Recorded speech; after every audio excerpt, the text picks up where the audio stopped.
Selamat siang untuk kita semua. Perkenalkan, nama lengkap saya Maria Elviara Tiweganda, biasa disapa Elvin. Saya dari Fakultas Keguruan dan Ilmu Pendidikan, Program Studi Pendidikan Ekonomi, Universitas Flores Ende. Baik, pada siang hari ini kita akan melihat tentang kegiatan ekonomi. Untuk melihat lebih lanjutnya, kita melihat dulu sejarah ekonomi itu sendiri. Ekonomi adalah ilmu yang mempelajari tentang cara fenomena ekonomi berubah dilihat dari cara pandang historisnya. Analisis sejarah ekonomi dilakukan dengan menggunakan gabungan metode sejarah, metode statistik, dan teori ekonomi terapan sampai peristiwa bersejarah. Tentang kegiatan ekonomi. Jadi kegiatan ekonomi itu adalah aktivitas yang mencakup ada 3, yaitu distribusi, produksi, dan konsumen. Atau kata lain atau pendapat lain juga mengatakan perilaku ekonomi atau kegiatan ekonomi itu adalah perilaku atau tindakan manusia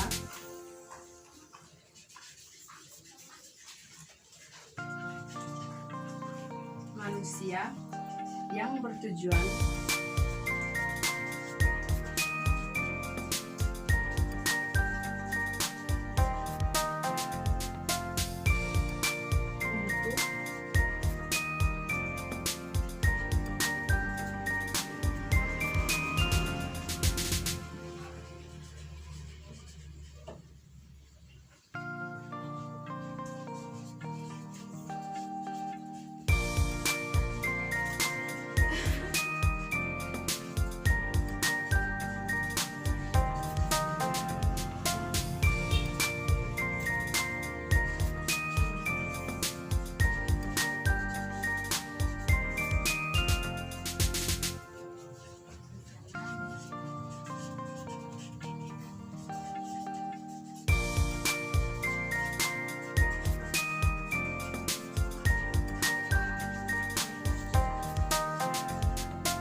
kita bisa membaca.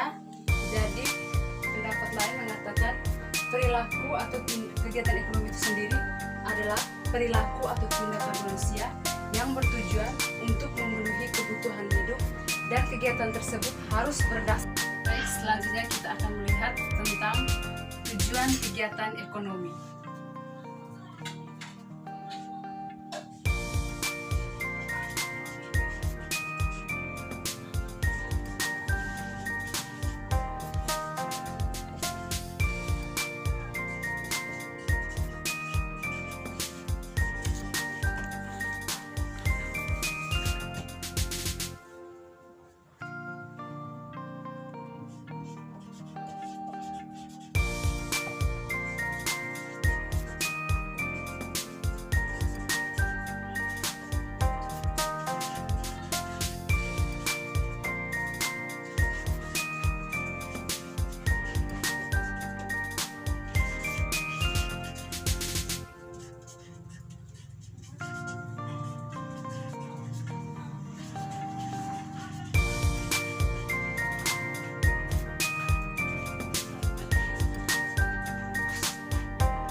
Jadi, tujuan kegiatan ekonomi seperti yang kita tahu adalah untuk memenuhi kebutuhan hidup manusia.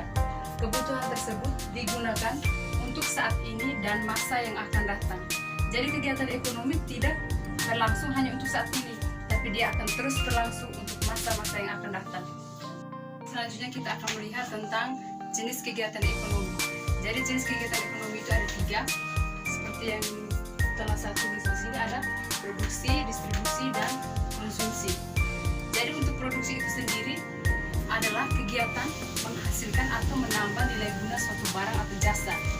Sedangkan distribusi itu adalah kegiatan menyalurkan barang atau jasa kepada konsumen.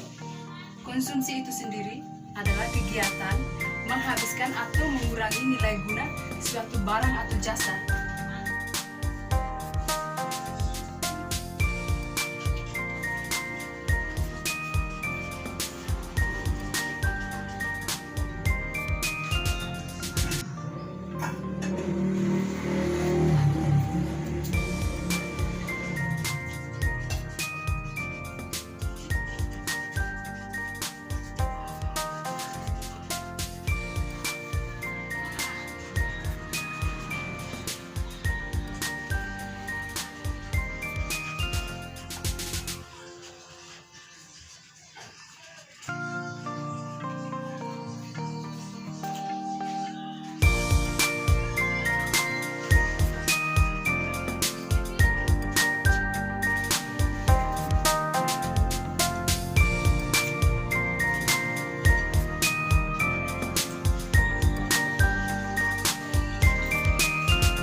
Prinsip ekonomi adalah suatu cara di mana seseorang berusaha mendapatkan keuntungan besar dengan usaha minimal.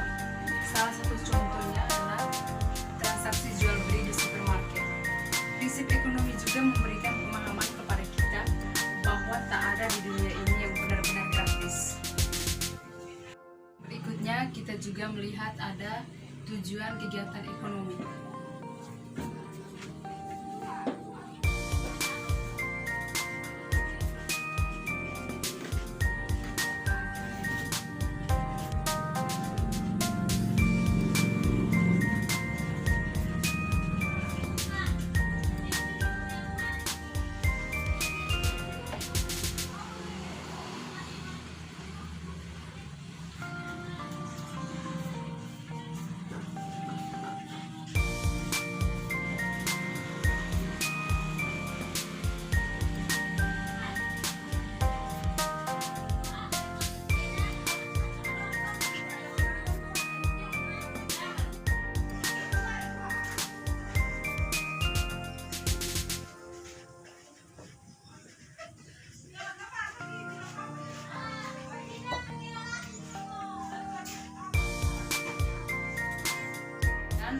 tujuan kegiatan ekonomi.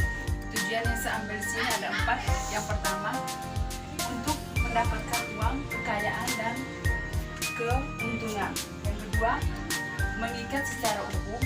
Yang ketiga, bisa diterima secara sosial. Yang keempat, menggunakan akal sehat. Yang pertama, untuk mendapatkan uang, kekayaan, dan keuntungan. Yang dimaksud yang pertama ini, untuk mendapatkan uang, kekayaan, dan keuntungan, itu semata-mata untuk memenuhi kebutuhan hidup sehari-hari. Yang kedua, untuk mengikat secara umum, disebut kegiatan ekonomi jika aktivitas yang dilakukan itu sah di mata hukum. Jika kegiatannya yang dilakukan seperti pencurian, perampokan, korupsi, dan lain sebagainya tidak disebut sebagai kegiatan ekonomi karena itu melawan hukum atau tindakan yang tidak baik. Yang kedua, bisa diterima secara sosial. Yang dimaksud secara sosial yaitu kegiatan ekonomi yang sesuai dengan nilai-nilai dan norma yang berlaku di masyarakat. Jika kegiatan ekonomi itu dilakukan tidak sesuai dengan nilai-nilai dan norma, maka masyarakat tidak akan menerima kegiatan ekonomi tersebut. Yang keempat, menggunakan akal sehat.